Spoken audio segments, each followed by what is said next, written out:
Depuis le dimanche 5 septembre 2021, Conakry vit au rythme des scènes de liesse suite à un coup d'État qui a fini par mettre un terme au mandat de trop qu'Alpha Condé s'est offert il y a 10 mois.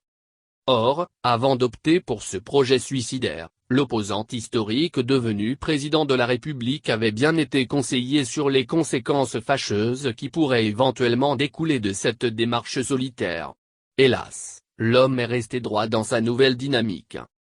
À la faveur de la prestation de serment d'Alpha Condé au compte de son second mandat, le défunt président de la Cour constitutionnelle, Khalifa Diallo, en présence de nombreux chefs d'État et de gouvernement mobilisés pour la circonstance, conseillait le président réélu en ces termes. Évitez toujours les dérapages vers les chemins interdits en démocratie et en bonne gouvernance. Gardez-vous de succomber à la mélodie des sirènes révisionnistes. Car, si le peuple de Guinée vous a donné et renouvelé sa confiance, il demeure cependant légitimement vigilant. Un message simple et accessible à l'oreille la plus sourde. Hélas, le moment venu, celui à qui il était adressé dira qu'il revient au peuple démocrate et souverain de Guinée de décider de son sort.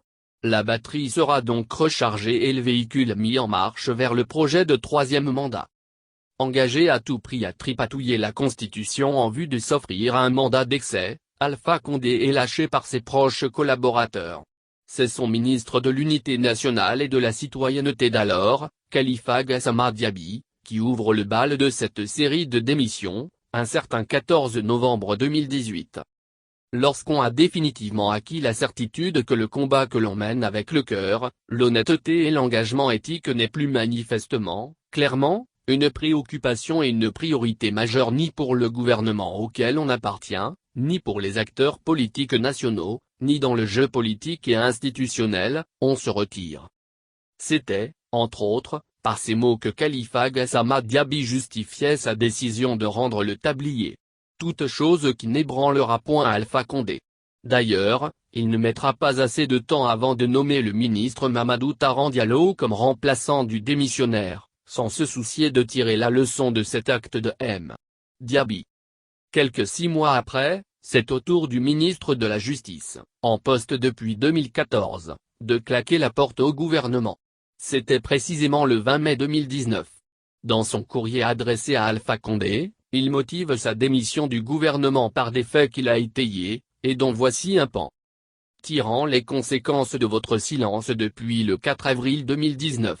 Jour de notre entretien et de la remise du courrier vous demandant de me remplacer dans mes fonctions de ministre de la Justice, garde des Sceaux, je vous présente ma démission du gouvernement, lisait-on dans le courrier que M. Cheikh Sako avait alors adressé au désormais ancien président Alpha Condé.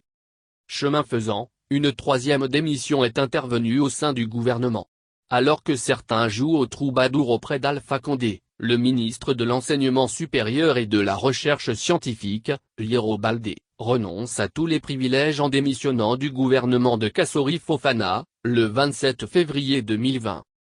Ce compagnon de lutte d'Alpha Condé depuis plus de 30 ans a, quant à lui, estimé que l'idéal pour lequel ils ont mené 3 décennies de combat politique est en train d'être galvaudé au regard de la crise aiguë qui secoue le pays relative à la nouvelle constitution qui permettra à Alpha Condé de faire un mandat de plus.